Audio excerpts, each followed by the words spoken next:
श्लज्य उवाच तं तथा कृपया विष्टमश्रुपूर्णाकुलेक्षणम् विषीदन्तमिदं वाक्यमुवाच मधुसूदन। संजय ने कहा, करुणा से भरकर आंसुओं से भरे हुए नेत्रों के साथ अत्यंत दुखी और शोकाकुल अर्जुन को देखकर भगवान श्री कृष्ण ने यह वचन कहा। व्याख्या। जब अर्जुन ने अपने ही सगे संबंधियों को युद्ध भूमि में देखा तो उनका हृदय द्रवित हो गया। वह मोह और करुणा में फूस गए और उनके हाथ पैर कांपने लगे। जीवन में जब हम कठिन परिस्थितियों से गुजरते हैं तब हमें सही मार्गदर्शन की आवश्यकता होती है। श्री भगवान उवाच कुतस्त्व कश्मलमिदं विषमे समुपस्थितम् अनाजुष्टमस्वर्ग्यं कीर्तिकर्मर्जुन भुवा। भगवान श्री कृष्ण बोले, हे अर्जुन, ये कैसा मोह तुम्हें इस कठिन परिस्थिति में आ घेरा है? ये कायरता न तो कुलीन पुरुषों के योग्य है, न स्वर्ग प्राप्ति के लिए उपयुक्त है और न ही यश दिलाने वाली है। इस श्लोक में श्री कृष्ण ये सिखाते हैं कि कठिनाइयों के समय में मनुष्य को कमजोर नहीं पड़ना चाहिए। अगर हम अपने कर्तव्य से विमुख होंगे तो समाज और स्वर्ग दोनों में अपयश मिलेगा। श्लोक 3 श्री भगवान उवाच क्लैब्यमासं गम पार्थ न तत्त्वयुपपद्यते क्षुद्रं हृदय दौर्बल्यं त्यक्त्वोत्तिष्ठ परन्तप। अनुवाद है पार्जुन, इस प्रकार कायर मत बनो, ये तुम्हें शोभा नहीं देता। इस तुच्छ हृदय की दुर्बलता को त्याग दो और उठो, हे परंतप, शत्रुओं का दमन करने वाले। श्री कृष्ण हमें यह सिखाते हैं कि विपरीत परिस्थितियों में आत्मविश्वास और धैर्य बनाए रखना बहुत जरूरी है। यदि हम हार मानकर बैठ जाएंगे तो जीवन का उद्देश्य अधूरा रह जाएगा। अर्जुन उवाच कथन भीष्मः संख्ये द्रोणं च मधुसूदन इषुभे प्रतियोत्स्यामि पूजार्हावरिसूदन। अर्जुन बोले, हे मधुसूदन कृष्ण, मैं युद्ध के मैदान में अपने पूजनीय भीष्म पितामह और आचार्य द्रोण पर तीर कैसे चला सकता हूँ? वे दोनों मेरे लिए अत्यंत आदरणीय है। व्याख्या। अर्जुन का ये मोह और करुणा स्वाभाविक थी, लेकिन ये उनके कर्तव्य के मार्ग में बाधा बन रही थी। जीवन में कई बार हम भी ऐसे ही अपनों के मोह में फंसकर सही निर्णय नहीं ले पाते। अर्जुन उवाच गुरु न हत्वा ही महानुभावान् श्रेयो भोक्तुम भैक्ष्यम्पिह लोके हत्वार्थकामांस्तु गुरुनिह भुंजीय भोगान रुधिर प्रदिग्धान। अर्जुन बोले, यदि मुझे अपने गुरुओं को मारना पड़े तो मैं भिक्षा मांगकर जीवन यापन करना ज्यादा अच्छा समझूंगा। यदि मैं उन्हें मार दूं तो उनके खून से सने हुए धन और सुख का क्या लाभ? व्याख्या। अर्जुन यहाँ अपने धर्म और संबंधों के बीच फंस गए थे। यह स्थिति आज के समय में भी देखी जाती है, जब व्यक्ति अपने परिवार, समाज और कर्तव्य के बीच संतुलन नहीं बना पाता। श्री कृष्ण हमें सिखाते हैं कि मोह त्याग कर धर्म के मार्ग पर चलना ही श्रेष्ठ है। श्लोक 6 नन चैतद्विद्म कतरन्नो गरियो यद्वा जयेम यदि वानो जयेयु यानेव हत्वा न जिजीविषाम से वस्थिता प्रमुखे धार्तराष्ट्रा। अनुवाद। हम ये भी नहीं जानते कि हमारे लिए क्या श्रेष्ठ है, हम विजयी होंगे या वे हमें पराजित करेंगे। जिनके बिना हम जीना नहीं चाहते वही कौरव सेना में हमारे सामने खड़े हैं। अर्जुन पूरी तरह से संशय और भ्रम में है। वे ये तय नहीं कर पा रहे कि युद्ध करना सही होगा या नहीं। जीवन में कई बार हमें भी ऐसे हालातों का सामना करना पड़ता है जब हम समझ नहीं पाते कि सही निर्णय क्या है। कार्पण दोषोपहत स्वभावा पृच्छामि त्वां धर्म सम्मुचेता यच् श्रेय स्यान् निश्चितं ब्रूहि तन्मे शिष्यस्ते हंसादिमां त्वां प्रपन्नम्। मेरी स्वभाव कायरता से भर गया है और मैं धर्म के विषय में भ्रमित हो गया हूँ, इसलिए मैं आपकी शरण में हूँ। मुझे निश्चित रूप से जो कल्याणकारी हो वह बताइए। मैं आपका शिष्य हूँ, मुझे उपदेश दीजिए। व्याख्या। यहाँ अर्जुन श्री कृष्ण को अपना गुरु स्वीकार कर लेते हैं। जब भी जीवन में संशय उत्पन्न हो, हमें भी किसी जानी गुरु का मार्गदर्शन लेना चाहिए। श्लोक 8 न हि प्रपश्यामि ममापनुद्यात् यच्छोकमुच्छोषणमिन्द्रियाणाम् अवाप्य भूमावस्पत्नमृतं राजन् सुराणां पीचाधिपत्यम्। अनुवाद। मैं इस शोक को दूर करने का कोई उपाय नहीं देखता जो मेरे इंद्रियों को सुखा रहा है। यदि मुझे पृथ्वी पर एक संपन्न राज्य या देवताओं का स्वर्ग भी मिल जाए तब भी यह शोक नहीं मिट सकता। व्याख्या। अर्जुन का मन पूरी तरह से निराश हो गया है। वे सोच रहे हैं कि कोई भी सांसारिक सुख उनके दुख को समाप्त नहीं कर सकता। ये हमें सिखाता है कि केवल बाहरी चीजों से सुख नहीं मिलता, बल्कि सच्चा सुख आत्मज्ञान और धर्म के पालन में है। मुक्त्वा हृषिकेशं गुडाकेशं परन्तप न योत्स्येति गोविंद मुक्त्वा तूष्णीं बभूव। संजय बोले, इस प्रकार गुडाकेशुन ने हृषिकेश से कहा कि मैं युद्ध नहीं करूंगा, और फिर वे चुप हो गए।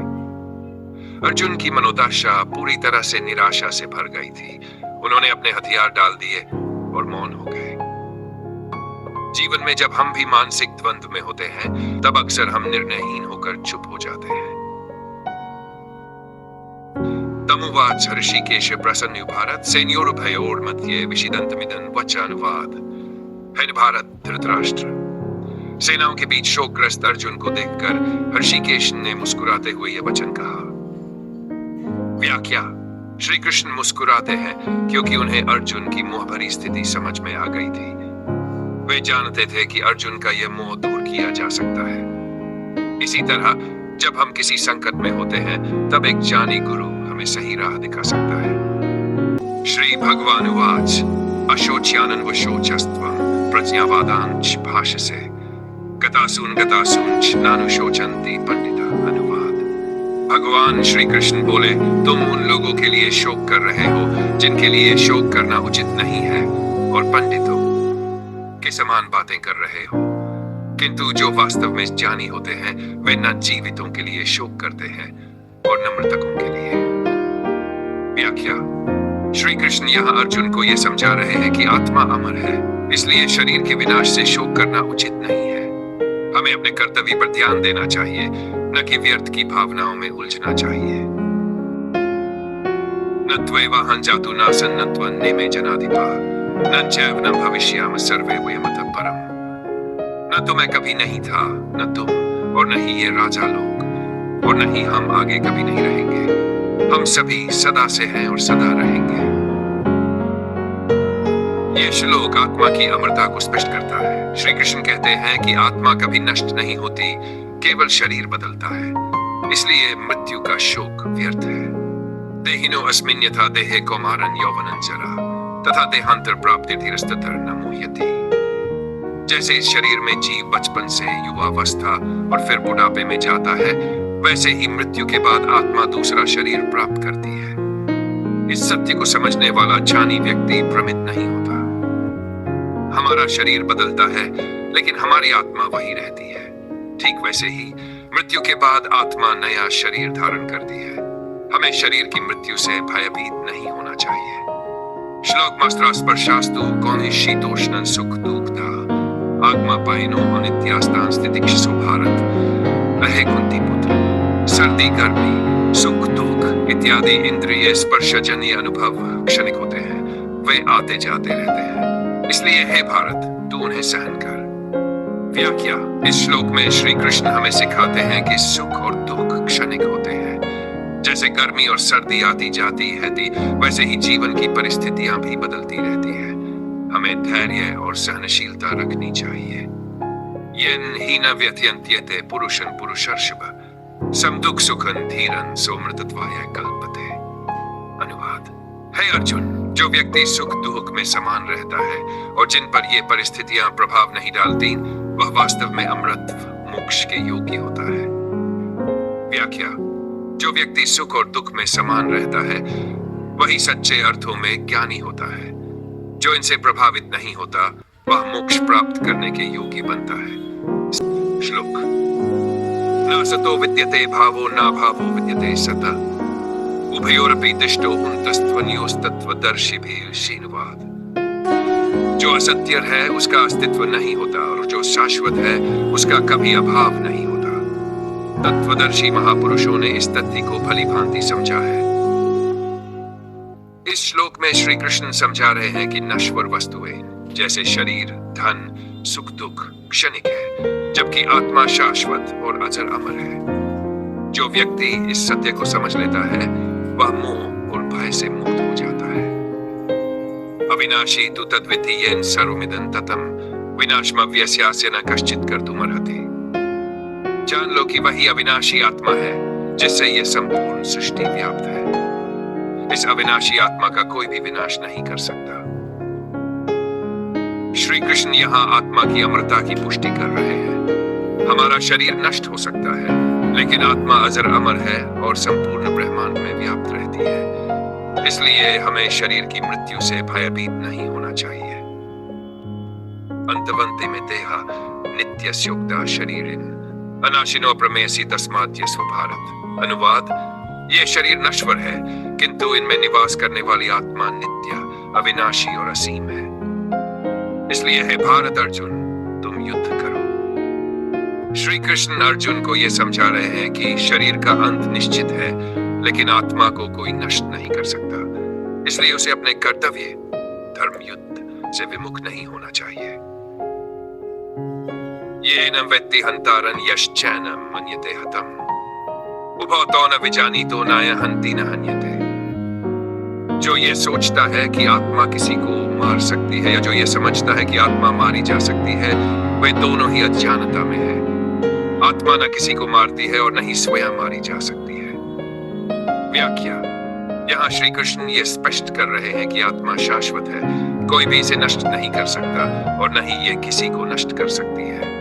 ये ज्ञान हमें भय और शोक से मुक्त करता है। श्लोक जायते म्रियते व कदाचिन नायं भूत्वा भविता वा न भूय अजो नित्य शाश्वतो ओयं पुराणो न हन्यते हन्यमाने शरीरे।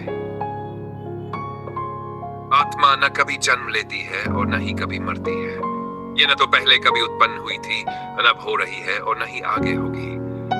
ये अजन्मा, नित्य, शाश्वत और पुरातन है। शरीर के नष्ट होने पर भी आत्मा नष्ट नहीं होती। श्री कृष्ण इस श्लोक में आत्मा की अमरता को दृढ़ता से स्थापित कर रहे हैं। आत्मा न जन्म लेती है और न मरती है। ये केवल एक शरीर से दूसरे शरीर में प्रवेश करती है। इसलिए हमें मृत्यु का भय नहीं रखना चाहिए और अपने कर्तव्य का पालन करना चाहिए। वेदा विनाशिनं नित्यं येन अजम्यं कथं स पुरुष पार्थ कंघातयति हन्ति कवचीयम्। अनुवाद, जो व्यक्ति इस आत्मा को अविनाशी, नित्य, अजन्मा और अव्यय नक्षय होने वाली जानता है, वह किसी को मारने का विचार कैसे कर सकता है या किसी को मरते हुए कैसे देख सकता है। व्याख्या, श्री कृष्ण समझा रहे हैं कि आत्मा अमर है, न तो कोई इसे मार सकता है, न ही यह मरती है। यह ज्ञान अर्जुन के मोह को समाप्त करने के लिए दिया गया है।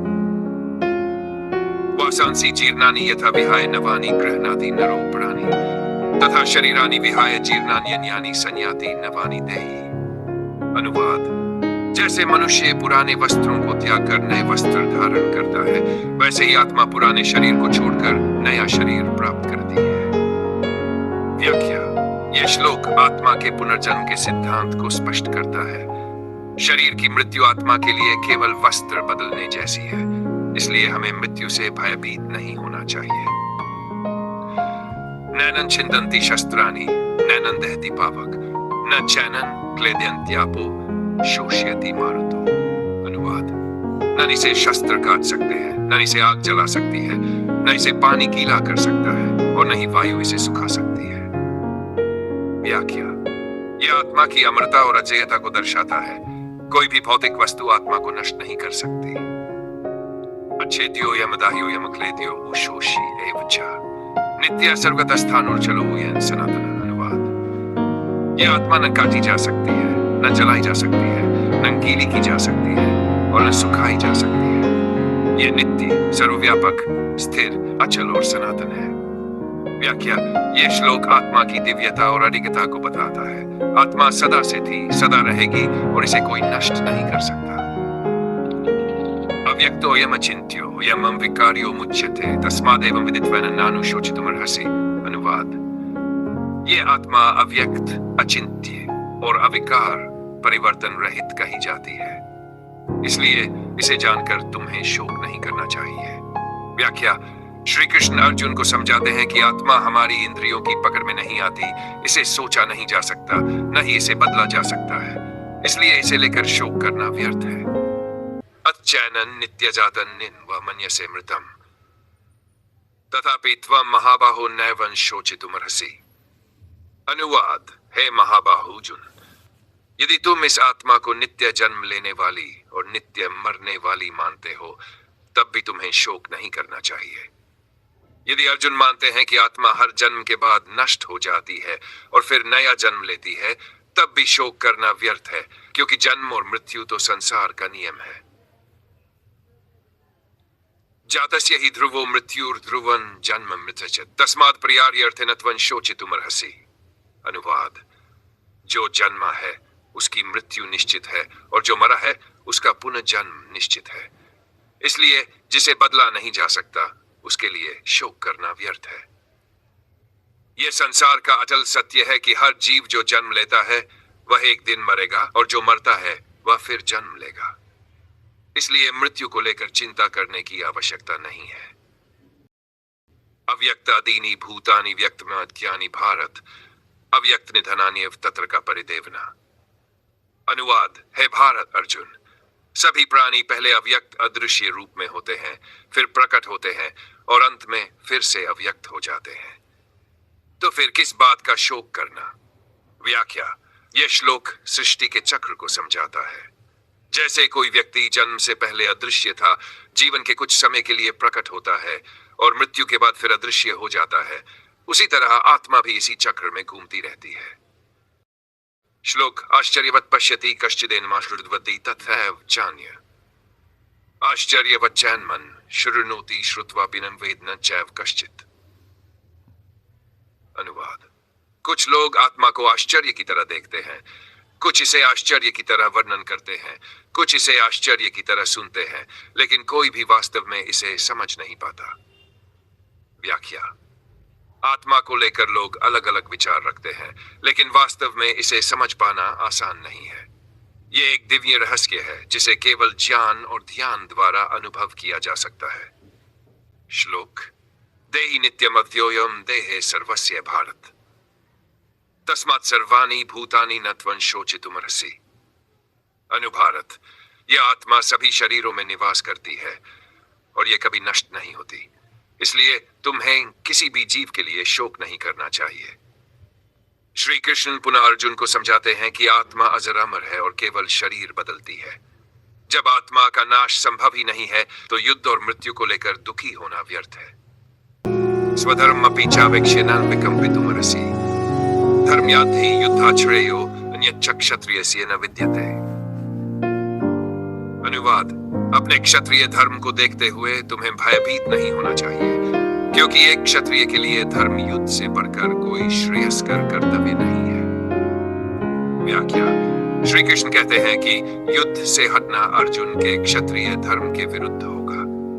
धर्म की रक्षा के लिए युद्ध करना उसका कर्तव्य है, इसलिए वो संकोच नहीं करना चाहिए। यदृच्छया चोपपन्नं स्वर्गद्वारं पावृतम् सुखिन क्षत्रिया पार्थ लभन्ते युद्धमीदृशम्। अनुवाद। हे पार्थ, जो युद्ध स्वयं ही अवसर बनकर आया है वह स्वर्ग के द्वार को खोलता है। केवल सौभाग्यशाली क्षत्रिय ही ऐसे युद्ध को प्राप्त करते हैं। यह युद्ध धर्म की रक्षा के लिए है, इसलिए युद्ध भाग्यशाली योद्धाओं के लिए स्वर्ग का द्वार खोलता है।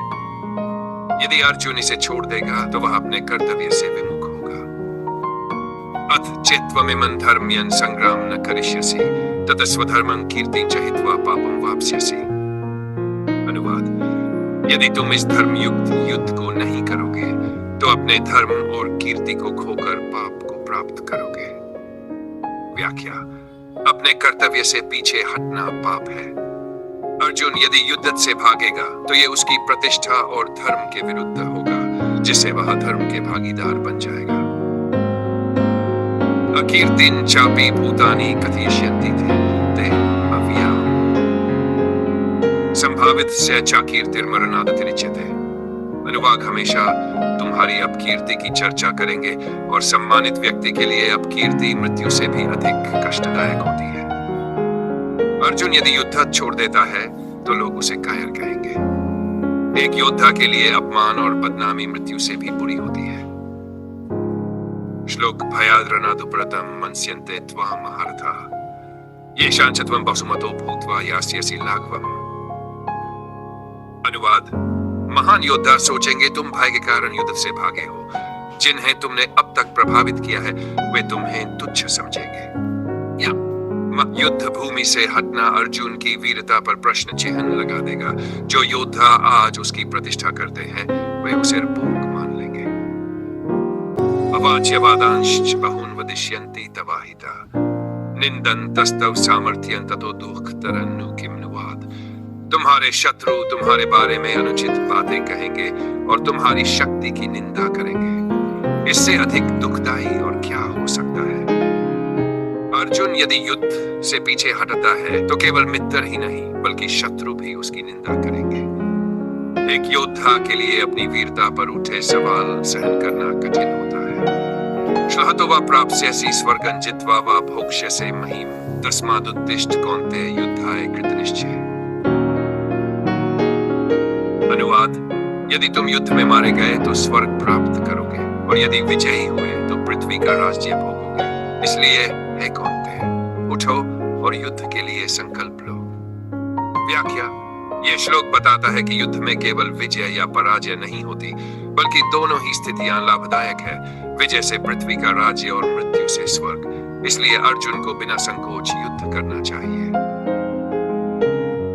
सुख दुखे समय कृत्वा लाभालाभो जयाजयो ततो युद्धाय युज्यस्वनैवं पापं वाप्स्यसि। अनुवाद: सुख दुख लाभ हानि और जय पराजय को समान समझकर युद्ध करो, तब तुम पाप के भागी नहीं बनोगे। यहाँ श्री कृष्ण निष्काम कर्मयोग का सिद्धांत सिखाते हैं। फल की चिंता किए बिना अपना कर्तव्य करो। जब हम किसी कार्य को निष्पक्ष होकर करते हैं तो पाप और पुण्य की चिंता नहीं रहती। एषा ते अभिहिता सांख्ये बुद्धिर्योगे त्विमां शृणु बुद्ध्यायुक्तो या पार्थ कर्म बंधं प्रहास्यसि। अनुवाद: अब तक मैंने तुम्हें सांख्य योग से समझाया, अब कर्म योग कर्म मार्ग को सुनो। यदि तुम इस बुद्धि से कर्म करोगे तो कर्म बंधन से मुक्त हो जाओगे। व्याख्या: श्री कृष्ण अर्जुन को बताते हैं कि अब तक उन्होंने ज्ञान के द्वारा आत्मा की अमरता समझाई, लेकिन अब वे कर्मयोग निष्काम कर्म का सिद्धांत समझाएंगे जिससे व्यक्ति कर्म के बंधन से मुक्त हो सकता है।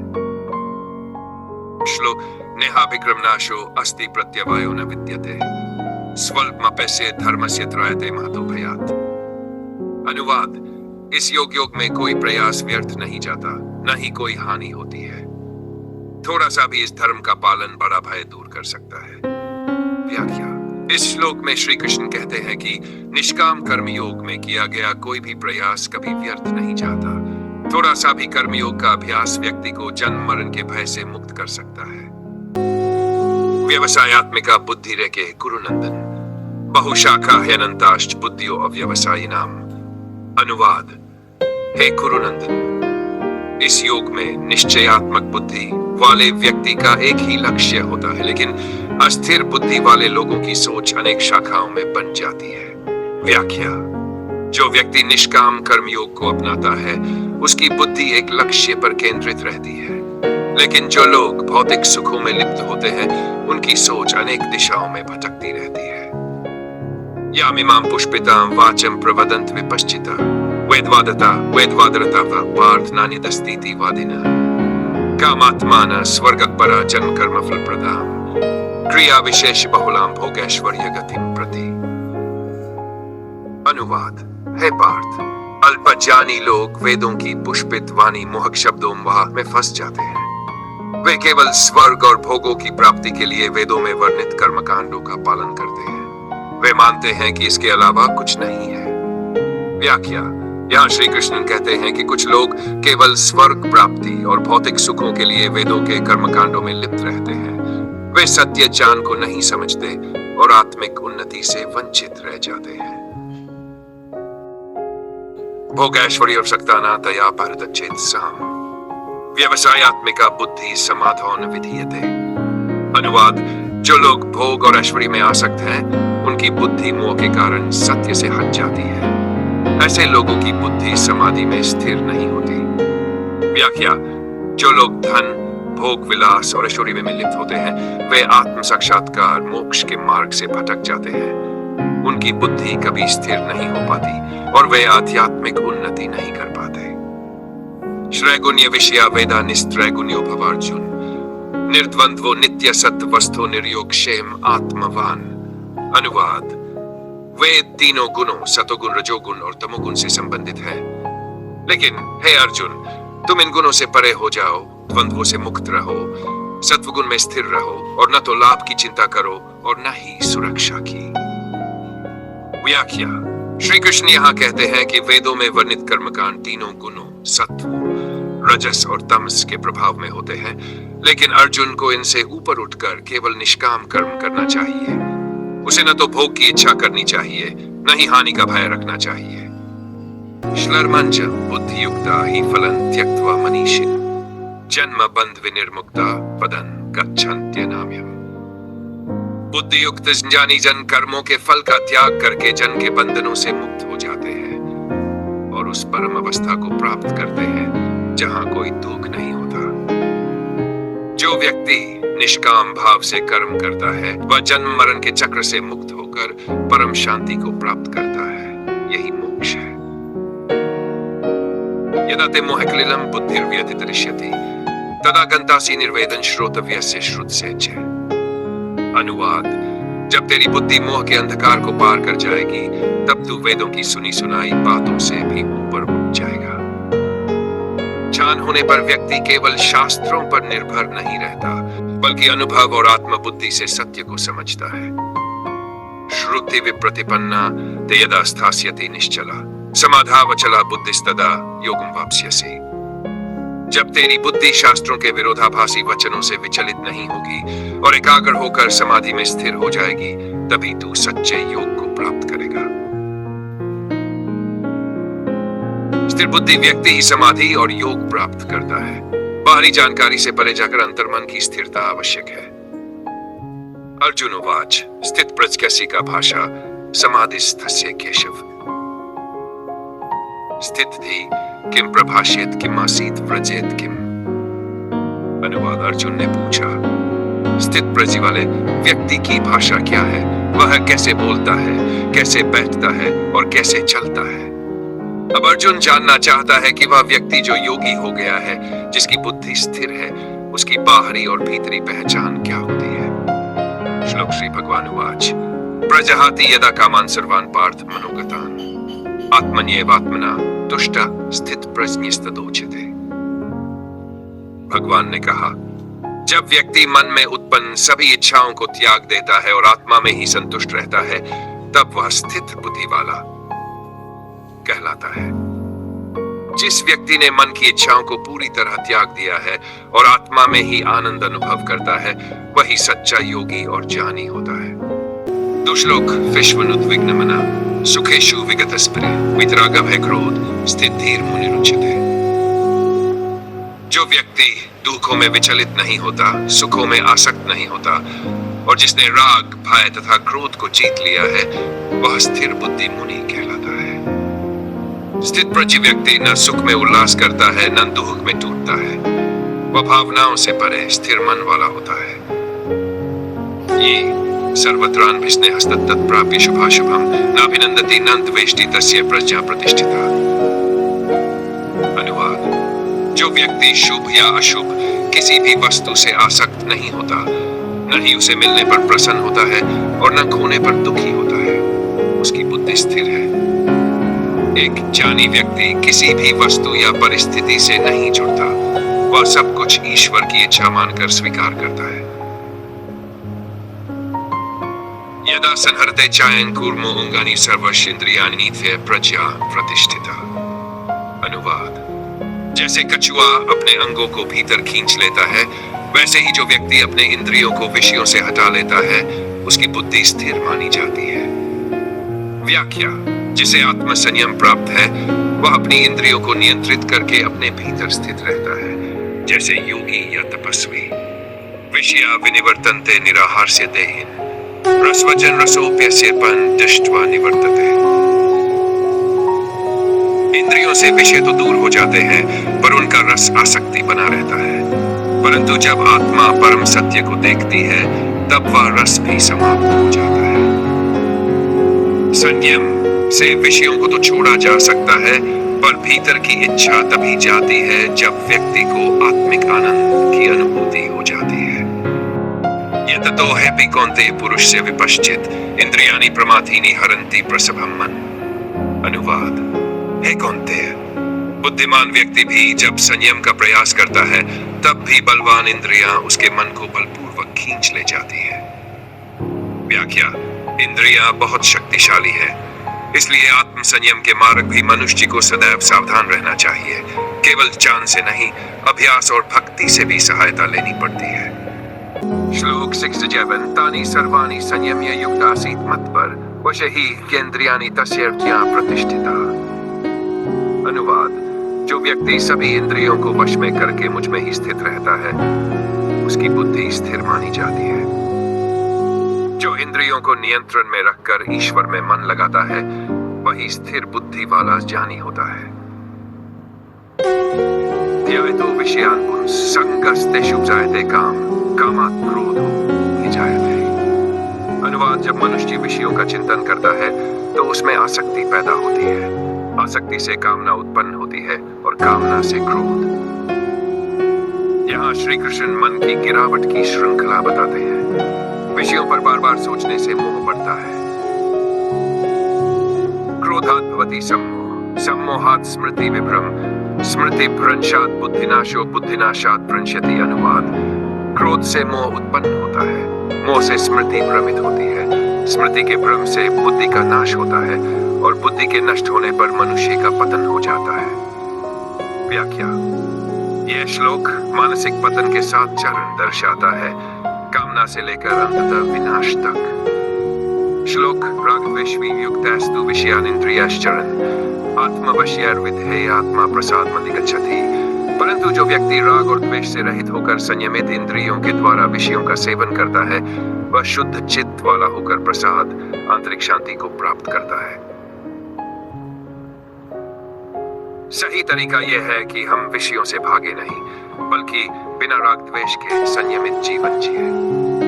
श्लोक: प्रसादे सर्व दुखानां हानिर्स्योपजायते प्रसन्नचेतसो ह्याशु बुद्धिः पर्यवतिष्ठते। जब मन शांत रहता है तब उसके सारे दुख समाप्त हो जाते हैं, और जब मन प्रसन्न होता है तब बुद्धि तुरंत स्थिर हो जाती है। प्रसन्नता और शांति ही बुद्धि की स्थिरता की कुंजी है, और यह प्राप्त होती है आत्मनियंत्रण से।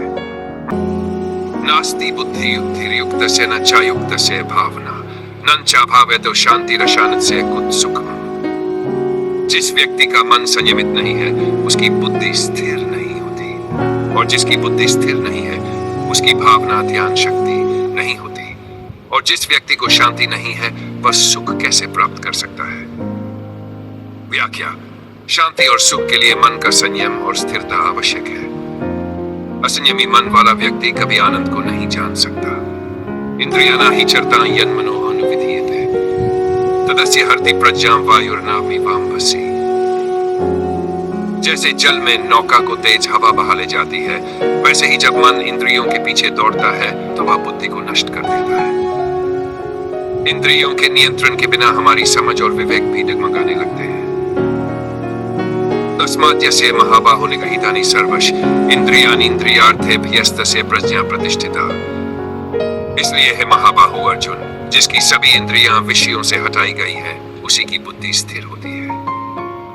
व्याख्या: आत्म संयम ही स्थिर और जागृत बुद्धि का मूल है। या निशा सर्वभूतानां तस्यां जागृति संयमी, यस्यां जागृति भूतानि सा निशा पश्यतो मुने। अनुवाद: जो विषयों में लिप्त लोगों के लिए रात्रियां है, उसमें संयमी व्यक्ति जागृत रहता है, और जिन विषयों में सामान्य लोग जागते हैं, उन्हें ज्ञानी अंधकार मानते हैं। ज्ञानी और अज्ञानी की दृष्टि में दुनिया अलग होती है। एक सांसारिक में खोया है, दूसरा आत्मज्ञान में जागा है। आपूर्यमान मचल प्रतिष्ठन समुद्रमाप प्रविशन्ति यद्वत् तद्वत् कामायं प्रविशन्ति सर्वे स शान्तिमाप्नोति न काम कामी। जैसे अनेक नदियां समुद्र में मिलती हैं पर वह स्थिर रहता है, वैसे ही जिसे सभी इच्छाएं आकर शांत हो जाती हैं, वही शांति को प्राप्त करता है, कामनाओं का दास नहीं। जो व्यक्ति अंदर से पूर्ण है, वह बाहरी इच्छाओं से प्रभावित नहीं होता। विहाय कामान सर्वान् पुमांश्चरति निस्पृह निर्मो निरहंकार स शांति मधिगच्छति। जो व्यक्ति सभी इच्छाओं को त्याग कर निरासक्त ममत्व और अहंकार रहित होकर विचरण करता है वही सच्ची शांति को प्राप्त है। त्याग, निरहंकारिता और संतोष ही आत्मिक शांति की कुंजी है। एषा ब्राह्मी स्थितिः पार्थ नैनां प्राप्य विमुह्यति स्थित्वा स्यामन्तकाले अपि ब्रह्म निर्वाण मृच्छति। हे पार्थ, ये ब्राह्मी स्थिति है, इसे प्राप्त करके मनुष्य कभी मोह को प्राप्त नहीं होता और यदि अंत समय में भी स्थिति में स्थित हो तो वह ब्रह्म मोक्ष को प्राप्त करता है। व्याख्या: यह अंतिम श्लोक मोक्ष के द्वार को दर्शाता है। यदि कोई इस ज्ञान को अंत समय तक धारण करे तो वह जन्म मरण से मुक्त हो जाता है। अध्याय 2 की मुख्य सीख: स्थिर बुद्धि प्राप्त करने के लिए इंद्रियों का संयम जरूरी है। विषयों का चिंतन पतन की ओर ले जाता है। इच्छाओं का अंत आत्मसंतोष से होता है, न कि भोग से। आत्मा अजर, अमर और अविनाशी है। ब्रह्म स्थिति ही अंतिम लक्ष्य है, शांति और मुक्ति। अगर आप चाहें तो अगले अध्याय 3 कर्मयोग की व्याख्या भी मैं दे सकता हूँ। क्या आप अध्याय 3 शुरू करना चाहेंगे?